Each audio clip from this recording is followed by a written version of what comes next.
जया एकादशी की कथा हिंदू धर्म में अत्यंत महत्वपूर्ण मानी जाती है। ये एकादशी माघ मास के शुक्ल पक्ष में आती है और इसे जया इसलिए कहा जाता है क्योंकि ये मनुष्य को पापों, नीच योनियों और मानसिक विकारों पर विजय दिलाने वाली होती है। शास्त्रों के अनुसार जो व्यक्ति निष्काम भाव से इस व्रत का पालन करता है उसे पिशाच योनि से मुक्ति मिल जाती है और वह अंततः वैकुंठ धाम को प्राप्त होता है। इस पावन कथा का आरंभ देवराज इंद्र की सभा से होता है। प्राचीन काल में स्वर्गलोक में इंद्र का वैभव चरम पर था। वहां की सभा में गंधर्वों का गायन और अप्सराओं का नृत्य निरंतर चलता रहता था। उन्हीं गंधर्वों में एक बहुत ही सुरीला और रूपवान गंधर्व था जिसका नाम माल्यवान था। वह गायन विद्या में अत्यंत निपुण था। उसी सभा में एक पुष्पवती नाम की अत्यंत सुंदर अप्सरा भी थी। एक बार इंद्र की सभा में माल्यवान गा रहा था और पुष्पवती नृत्य कर रही थी।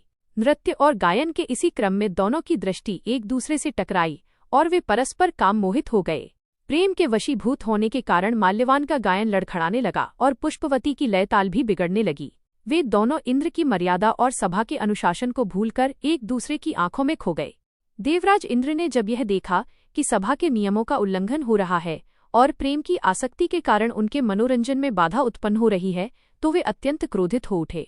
इंद्र ने इसे अपना अपमान समझा और क्रोध में आकर माल्यवान और पुष्पवती को श्राप दे दिया कि तुम दोनों ने स्वर्ग की मर्यादा का उल्लंघन किया है, इसलिए तुम स्वर्ग से च्युत होकर मृत्युलोक में जाओ और वहां पिशाच योनि को प्राप्त करो।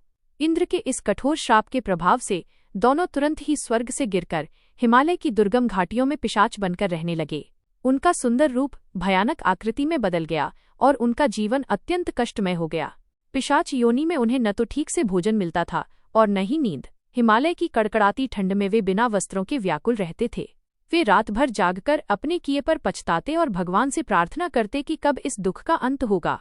संयोगवश माघ मास के शुक्ल पक्ष की एकादशी तिथि आई। उस दिन भूख और प्यास की अधिकता के कारण तथा ठंड के भीषण प्रकोप के चलते उन्होंने पूरे दिन कुछ भी आहार ग्रहण नहीं किया।